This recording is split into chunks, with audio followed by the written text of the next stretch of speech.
As soon as I went, he was sitting down in a chair, in a vest and a lungi, and he was drinking something which turned out to be whiskey. And as I went in there with my pistol, which would never have fired because it was so full of mud, having gone through very muddy water, he said, "What the hell are you doing here?" And I said, "We are raiding your house." Usaw and the gunmen were arrested. They all denied everything, but the following day the police dragged hundreds of automatic weapons from the lake beside his house. The police now began to investigate British officials with whom Usaw had been friendly. A military intelligence officer had actually telephoned Usaw during the assassination. Because of some fluke on the telephone radio service, the whole conversation came over in the mess on the radio when everybody was there for elevenses. So when half an hour later they knew that there'd been the assassinations had just taken place and that Usaw was heavily under suspicion, there was somebody else under suspicion as well, and that was me. But that fortunately went away. But evidence did begin to emerge of serious connivance by other British Army officers. A month earlier, a large consignment of Bren guns, enough for a small army, had been stolen from the Rangoon Ordnance Depot. The guns were taken by means of a forged authorization note. Some weeks later, 100,000 rounds of ammunition were stolen. Many of these guns and bullets were later found near Usaw's house, apparently part of a planned seizure of power. A British Army officer, Captain David Vivian, attached to the Burma Police, was eventually found to have arranged the arms theft. But the weapons that killed Aung San and the cabinet were different. These were supplied to Usaw by another serving British officer, Major Henry Young. Vivian and Young were convicted and jailed for their part in Usaw's conspiracy, though Young was later released on a technicality. But were these relatively junior army officers the only British involved? One of Aung San's closest surviving colleagues is Brigadier Chaw Zaw. He defected to the Burmese Communist Party in the 1970s and is one of the current military regime's greatest enemies. He now lives in exile in China and isn't allowed to meet foreigners, so one day I phoned him at his house. Can I ask you, who do you think killed Aung San? Yeah, who really killed Pujo Aung San was British government. It was their plot. Why do you say that? Pujo Aung San was their leader who could organize and unite the whole country. So they were afraid of whole Burma gets united. And they supposed that they could handle Burma more easily if they removed Pujo Aung San. In Britain, that view is given short shrift by most who were involved at the time. That, of course, was a complete misconception on the part of the Burmese. There was no feeling, the British didn't think that they'd done anything wrong at all. But there is now new evidence from one of the British police officers on the investigation that brings into question the accepted version of events. Carlyle Seppings remembers he was receiving information on other British officers' involvement, but he was restrained from questioning them by the Chief of Police. He said, "Look, I don't want you to go anywhere near or arrest any British officers. This has got too big for both you and me.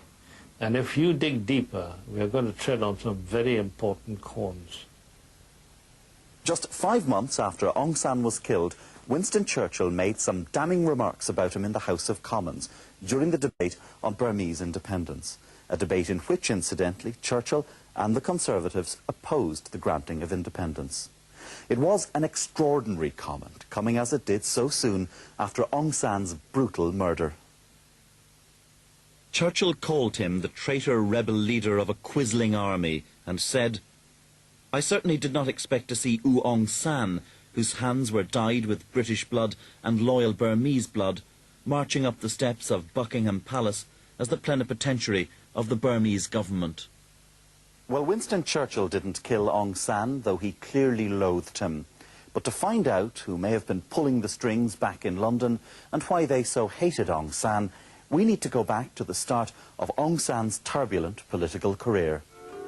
When Aung San came to study at Rangoon University in 1932, Burma had been fully conquered by Britain for not quite 50 years.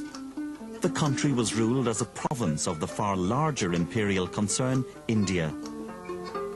But in 1935, in response to a rising tide of nationalism, London agreed to give Burma separate status. For many, like 20-year-old Aung San, it was not enough. I think the ambition of most university students at that time was to become members of the civil service or to become professionals. But my father belonged to this new generation who were more political and who thought in terms of independence for the country rather than in terms of just a comfortable career for themselves under the colonial government. While still a student, Aung San threw himself into anti-British politics. He joined the most radical nationalist grouping known as the Thakins. The Thakin organization was formed because in those days, British authorities liked to be addressed as Thakins, masters, by their subordinates. So all these Thakin leaders claimed that we are the masters of our country, so you are not masters. The Thakins led strikes and demonstrations all over Burma, but as World War II approached, they were still no closer to achieving independence.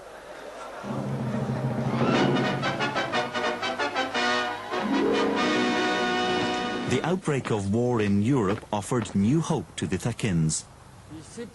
When the war broke out, we Thakins decided not to cooperate with the British.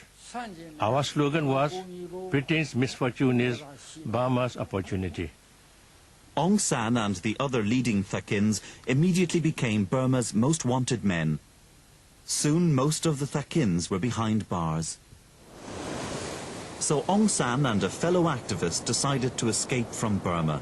They stowed away on a boat bound for China and hoped to get support for their wild plans of a war of independence from Mao Zedong's Communist Party. But fate was to deal a different hand. The Japanese had been interested in Burma for some time due to their war with China.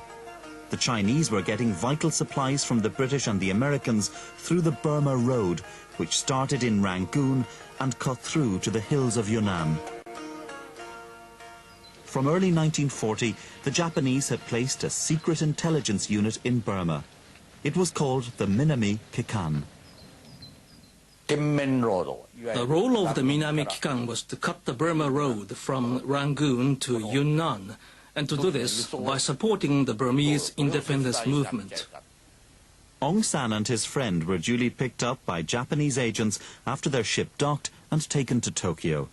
There they planned an uprising against the British. The Japanese would support it, but first Aung San would have to find recruits for a secret army. Over the next few months, Japanese agents smuggled the recruits out of Rangoon Harbour, but it wasn't easy. The ships were guarded at the gangways by British military police. I realized if we could get past them, we'd be all right. We would start fights and commotions in the town. Then we would smuggle them one by one. In all, 30 Burmese Thakins were smuggled to the Japanese island of Hainan, where they were trained in strict secrecy.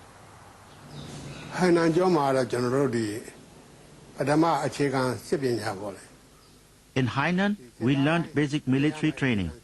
The Japanese trained us in 3 areas: combat and warfare, intelligence, and administration. However, the plan to re-enter Burma secretly and organize an uprising against the British kept being postponed for fear of jeopardizing Japan's far wider plans for a war throughout Asia. All became clear on December 7th, 1941.